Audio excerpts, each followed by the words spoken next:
ఎడారిలో సెలయేర్లు. అక్టోబర్ 28. అయినను దేవుడు కరుణాసంపన్నుడై ఉండి మనము మన అపరాధముల చేత చచ్చిన వారమై ఉండినప్పుడు సైతము మన ఎడల చూపిన తన మహాప్రేమ చేత మనలను క్రీస్తుతో కూడా బ్రతికించెను. క్రీస్తు యేసునందు మనలను ఆయనతో కూడా లేపి పరలోకమందు ఆయనతో కూడా కూర్చుండబెట్టెను. ఎఫెసీ 2:4-7. క్రీస్తుతో కూడా పరలోకంలోనే మన అసలైన స్థానం. అయితే ఈ అనుభవాన్ని పొందలేని వాళ్ళు ఎంతోమంది ఉన్నారు. ఆ పరలోకంలో తాము కూర్చోగలగటం అసలు తమకు సాధ్యమేనని ఎంతమందికి తెలుసు? ఆదివారాలు ఈ పరిశుద్ధ స్థలాలను ఒకసారి దర్శించడం, ఆత్మావేశం ఆవహించిన సమయాల్లో అలాంటి స్థలాలు అందుబాటులో ఉన్నట్టు అనుకోవడం, ఇదే ఈ పరలోకములో కూర్చునే అనుభవం అనుకుంటారు కొందరు. కానీ ప్రతిరోజు రోజంతా అక్కడే కూర్చొని ఉండడం అన్నది వేరే విషయం. ఇది ఆదివారాలకే కాదు, అన్ని రోజులకి వర్తిస్తుంది.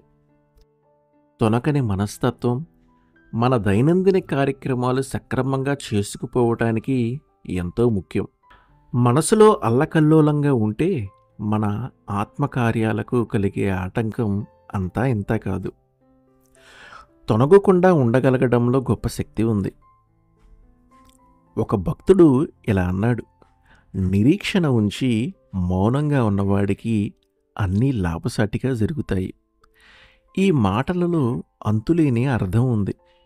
ఈ సత్యాన్ని మనం వంట పట్టించుకోగలిగితే మనం చేసే పనుల ధోరణి అంతా మారిపోతుంది. అసహనంతో పెనుగులాడే బదులు అంతరంగంలో క్రీస్తు ఎదుట మౌనంగా కూర్చొని ఉంటే ఆయన ఆత్మశక్తి మనం తలపెట్టిన కార్యాన్ని సాధించేలా చేస్తుంది. ఈ మౌనశక్తి పనిచేసే విధానాన్ని మనం చూడలేము, కానీ అది ఊహాశక్తితో ఎప్పుడూ పనిచేస్తూ ఉంటుందని మాత్రం తెలుసుకోవాలి. దానిలో కొట్టుకుపోయేలా నీ ఆత్మను నిశ్చలంగా ఉంచుకోగలిగితే ఆ శక్తి నీకు అనుకూలంగా పనిచేస్తుంది. విశ్రాంతి స్థలం ఉంది తుఫాను నడిబొడ్డులో. ఆ నిశ్శబ్దంలో పసిపాప నిద్రపోతాడు. మహాపవన సుడిగుండపు కేంద్రస్థానంలో వెంట్రుక కూడా కదలని నిశ్చలత ఉంది. ప్రతి పరిస్థితిలోనూ దేవునిలో ప్రశాంతంగా క్షేమంగా ఉండగలగటం నేర్చుకోవటమే నీ ధర్మం. ఆమెన్.